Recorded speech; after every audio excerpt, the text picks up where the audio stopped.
lust for victory is the Russian President Vladimir Putin losing ground in Ukraine's war?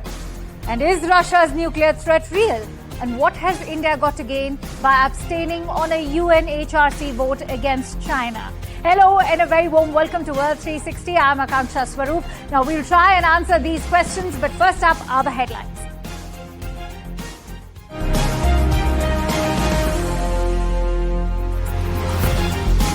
Ukraine's President Zelensky warns that Russians are being prepared for nuclear war, but also adds that Russia is not ready to use them. Earlier, the US president had cautioned of an Armageddon if Putin uses a nuclear weapon to win Ukraine's war. India abstains from voting against China on a draft resolution in the UNHRC on the human rights situation in Xinjiang. India's MEA stresses that country-specific resolutions have never helped in dealing with human rights violations. After its sixth missile launch in 2 weeks, North Korea calls them self-defense against US military threats. The US fears that North Korea is building up to its seventh nuclear test. And the 2022 Nobel Peace Prize awarded to human rights advocate Alice Bialyatsky from Belarus, the Russian Human Rights Organization Memorial, and the Ukrainian Human Rights Organization Center for Civil Liberties. It's been over 220 days of Russia's war in Ukraine, and Ukraine's offensive is pressing ahead in regions that Russia claims to have annexed. President Zelensky has said that forces have retaken, or rather reclaimed, more than 500 square kilometers of territory in the southern Kherson region since October 1st. This essentially implies that Putin's plan to annex certain areas of Ukraine is not going as planned, indicating that a Russian victory is a distant dream at the moment. Putin's birthday was also a low-key affair, which was yesterday. And on World Teachers' Day on October 5th, Putin announced changes to his partial mobilization drive, saying that he would delay drafting additional categories of students, including those enrolled at accredited private universities and certain postgraduate students. Meanwhile, shocking visuals have also arrived to the fore of Russia's bridge to Crimea being blown up. Apparently, a truck laden with explosives was used to blow up this Crimean bridge. Now, let me also tell you that CNN News 18 is one of the few channels which have somebody covering this war from ground zero. And to do that for CNN News 18 is my colleague Sanjay Suri, reporting live from Kiev. Sanjay, to address the following, let's also talk about the latest position on the ground level. What does the bridge explosion in Crimea mean for Russia? Yes, this Crimea bridge explosion is a dramatic reminder that this fight is now being taken more and more into Russia and into areas that Russia has annexed or claimed to have annexed. Now, this is a deep strike, and it comes after, we can recall, the strikes on the Russian air base in Crimea in August that Ukraine claimed responsibility for. Now, a senior Ukrainian official called this a birthday gift to Putin, and Russia has said such reactions are testimony to the terrorist nature of the Kiev government, as it says, of course. But this is a hit on Putin himself. It was Putin who inaugurated this bridge in 2018, and functionally it has been the most critical supply line to Russian forces in Ukraine. Now, that supply line takes a massive blow, but beyond that, this is a symbolic blow to Russia's claimed annexation of Crimea and to the other areas of Ukraine. The question is now what Russia does next. We certainly can expect some retaliation. Putin could take desperate measures, and desperate could mean nuclear. Right. It's interesting that you mentioned the word nuclear. How real is the nuclear threat now that a day after Joe Biden, Zelensky has also stated that Putin is preparing his people for a nuclear war? With nuclear, we'll never know until it's too late, and then maybe we will not either. But without doubt, the threat is serious. Biden said this is the most serious since 1962, and then a day later, Zelensky said that the Russians are preparing their people for a nuclear war.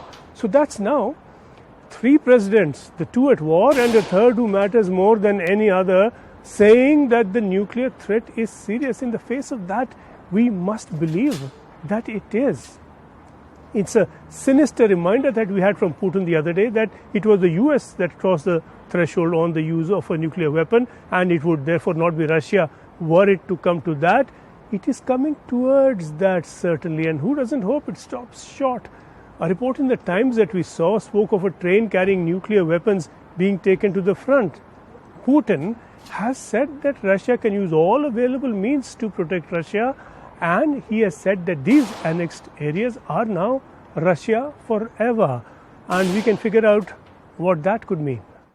Right. Many thanks to you, Sanjay, for bringing us all those ground zero details. And with that, let's now shift our attention over to the UNHRC. Earlier this week, India abstained from voting against China on a draft resolution in the UN Human Rights Council. The draft resolution sought to hold a debate on the human rights situation in China's northwestern Xinjiang province. Remember, it's been alleged that more than 1 million Uyghurs have been detained against their will in a large network of what Beijing calls re-education camps, but have frequently been cited by critics as concentration camps. Also, the recent UN report had concluded that China had committed serious human rights violations, and I'm quoting from that report verbatim, against the Uyghur and other Muslim communities. The draft resolution was turned down after 17 members voted in favor, 19 members voted against, including China, and 11 members abstained, including India. Interestingly, many of those who voted no were Muslim majority countries such as Indonesia, Somalia, Pakistan, UAE, and even Qatar. Let's also listen in to what the Ministry of External Affairs in India has to say regarding India's abstention. Bharat सभी मानवाधिकारों को uphold करने के लिए प्रतिबद्ध है। भारत का vote उसकी लंबे समय के चली आ रही पोजीशन के अनुरूप है कि कंट्री स्पेसिफिक प्रस्ताव कभी मददगार नहीं होते हैं। भारत ऐसे मुद्दों से निपटने के लिए बातचीत के पक्षधर है। What does this abstention mean for India? Let's try and get in a sense of perspective, and for that I'm joined in by Ambassador G. Parthasarathy, who's a former well-known diplomat.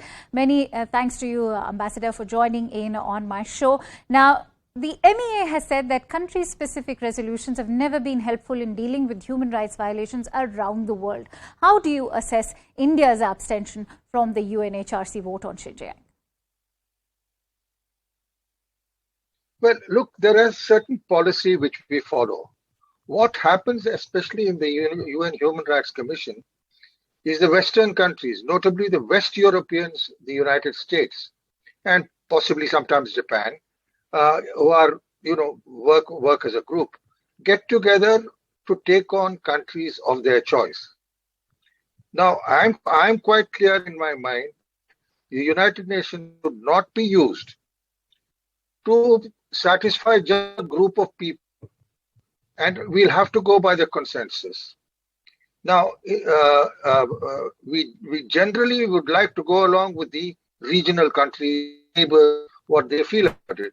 And that is the way we work out our vote, because we should not be seen to be backing just the West and ignoring the neighbors of where these things occur, and ignoring other developing countries. Even the case of Sri Lanka, for example, when we have found that there are some transgressions, we have pointed it out to them, but we will not support Western-sponsored resolutions which have their own initial reasons. Right, very well said, Ambassador. Also, for a country that has already blocked India's bids at UN to blacklist Pak-based terrorists, experts are questioning, would China be as generous if the UN discussion was about human rights in Kashmir? Yeah, no, not at all. You have put a very valid point. That would China do something? My answer is that China has a certain stake as a permanent member of the Security Council. India has a stake in sticking to certain principles, and the principle is that you must have a regional sort of sanction to go along with it. None of the regional countries supported. More importantly, this is the thing pertains, human rights violations pertain to a particular community in China. Now, therefore, we go along. You can't be more loyal than the king and then violate a fundamental principle of no voting. As I said, all of us know this, but there has to be a certain basis on which the UN functions and UN organizations function and vote. We will not join a group of nations in this resolution, and most of these countries are doing, these Western countries are doing this just for domestic publicity, while at the same time they will happily trade and call for more. And will they back us? Right. When we take up something against China, the answer is no. Right.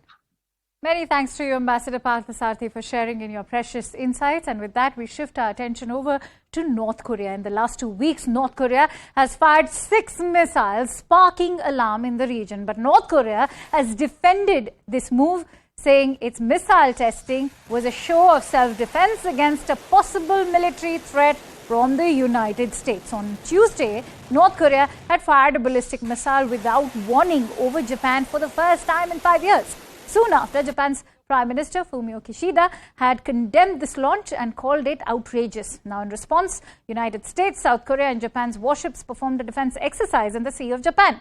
Now, at a Security Council briefing at the UN headquarters, the US blamed Russia and China for emboldening Pyongyang. It should be noted that the US has also cautioned of North Korea's nuclear testing possibilities. One that would be the country's 7th nuclear test and the first in nearly 5 years if it happens.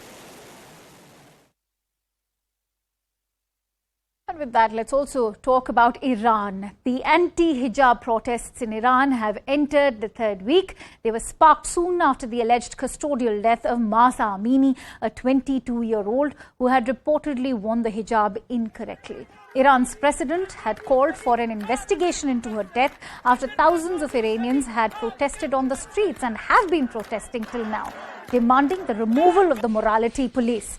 But in the latest, Iran's forensic organization has said that Amini died of an illness and not reported beatings. Analysts have labeled this as a move by the establishment to cover up the atrocities of the morality police. As per reports, over 100 people have died in the protests, and around the world, people are showing their solidarity by cutting off their hair. These include several EU lawmakers and French actresses. So what is happening in Iran? What kind of global ramifications will this have? Let's try and get in a sense of perspective. And for that, I'm joined in by Ivy Josiah, who's a women's rights advocate. Ivy, thank you for joining in on our show today. Also, Mahsa Amini's death has again shifted the spotlight on the religious or morality police. Religious police exist not only in Iran, but several other Islamic nations, including Saudi Arabia, Malaysia, Nigeria, even Sudan. Now, in Iran, they have been established for decades. But what's driving the current wave of opposition by Iranian women?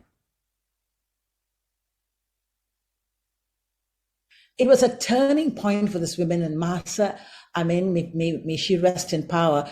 When she died, that touched a raw nerve. There was an explosion of anger. And I think this anger and the realization that their regime, that this very cruel regime is not going to change. It's just going to get worse. I think that's driving women. So domestic violence survivors, I find the parallel here when, women, rise up and stand against the abuser, whether it's in the family, but in this case, it's the country, the nation. But I emphasize, I see this happening all over the world. Women are on the rise, the youth are on the rise, and now in Iran, a lot more young people are coming out, right, and workers are on the rise. Very right. In fact, there are schoolgirls now joining these protests. Ivy, why aren't governments in Islamic nations ditching the morality police? Why would they want to give up a weapon that they can use to have social control? I mean, when you see religious governments that are, that are organized among religious themes, among, but the central legitimacy is coming from religion, the morality police acts like, a force that can create fear in the people, and somehow it legitimizes them because we are doing it in the name of God. But for me, when I look at the morality police, whether in Malaysia or other parts of the world, for me, the root is toxic masculinity. They want to show we have power, and it's ironical, and it's not surprising to see that it's the men who are doing this, who want to inflict their power on women, inflict the power on, in Malaysia, it's usually when couples are taken away because they have been, doing something illicit, or, perhaps holding even something as simple as holding hands. They want to inflict their control of people who don't have that much of power. So the morality police will never be ditched as long as these regimes are in power, because it's their weapon. It's their weapon. Right, but on an optimistic note, here's hoping that these protests prove to be a turning point in Iran. Many thanks to you, Ivy, for joining in on this discussion. And with that, it's time to slip into a quick break, as we'll be back with more news and updates on World 360.